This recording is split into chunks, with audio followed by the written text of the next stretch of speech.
Hey! Wow. You don't care what the kids eat, huh? Excuse me? That has high fructose corn syrup in it. And? You know what they say about it? Like what?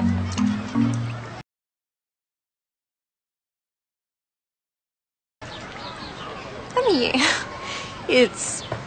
That it's made from corn, it's natural, and like sugar, it's fine in moderation?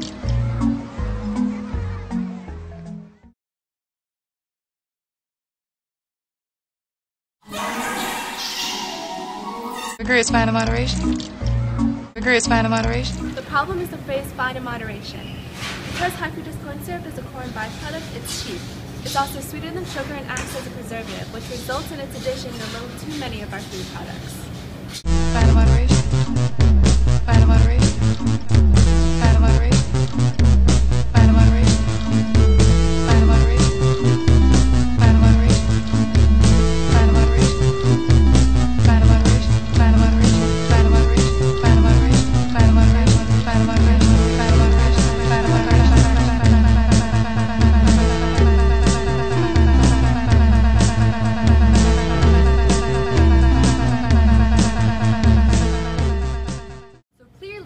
Not using high fructose corn syrup in moderation.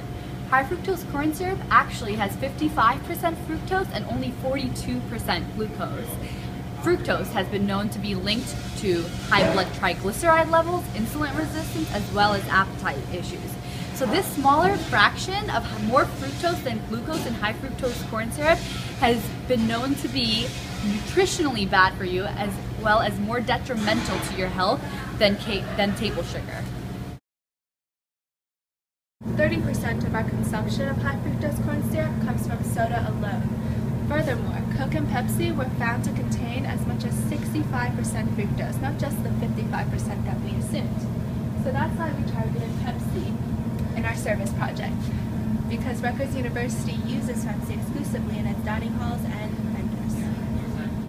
Currently, regular Pepsi is made from a mixture of high fructose corn syrup and sugar. We want to replace this Pepsi with Pepsi Throwback, the 1970s original version of Pepsi, which comprised of only cane sugar. Although soda is bad for you in general, this would ensure us that the soda that's widely available to us at Rutgers has a lower proportion of fructose in it.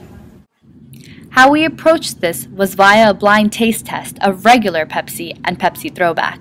We recorded which one students liked better and told them which one was which afterwards.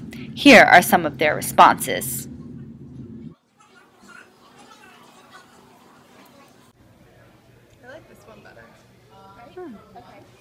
Actually like this one better. Really?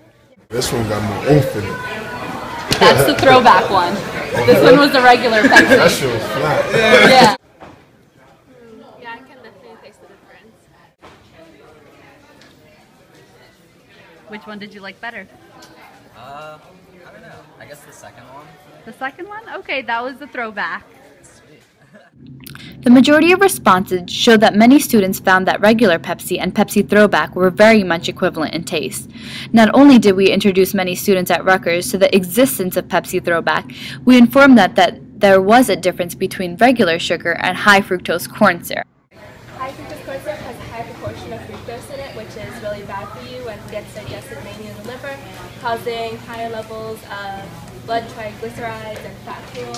And all that. And so that's what triggers the obesity. And so that's why we're trying to get Throwback into our dining halls, because it contains a lesser proportion of fructose. Okay. Those that would like to see Pepsi Throwback at Rutgers related dining halls and vendors signed a petition. Consumer demand is what brought Pepsi Throwback back into the market, and we believe that it is crucial for students to be a part of a movement for a better alternative. But don't go applauding PepsiCo for this. They're just following the current market, not thinking of your health. As mentioned several times, high fructose corn syrup is not the same as sugar. It metabolizes in the body in a completely different manner, causing fat buildup and obesity.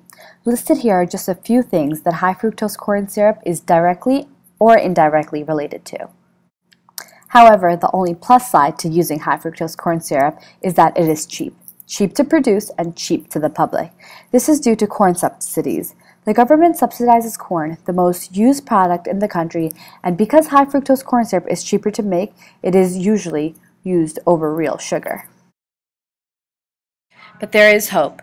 It is a growing hope as the public is becoming more aware of the effects of high fructose corn syrup. It has received bad press and is slowly being eliminated.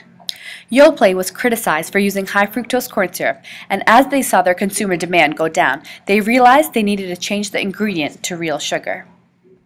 When you asked us to remove high fructose corn syrup from Yoplait Original and Light, we were like, sure, no problem. High fructose corn syrup is the new trans fat, and consumers don't want it in their food. We're on the edge of a shift to a different sweetener world. High fructose corn syrup is moving out and sugar is moving back in. We still suggest to keep your sugar consumption down by checking nutrition labels and keeping track of where your calories come from. But we do want Rutgers students in the front of this chance for a better alternative.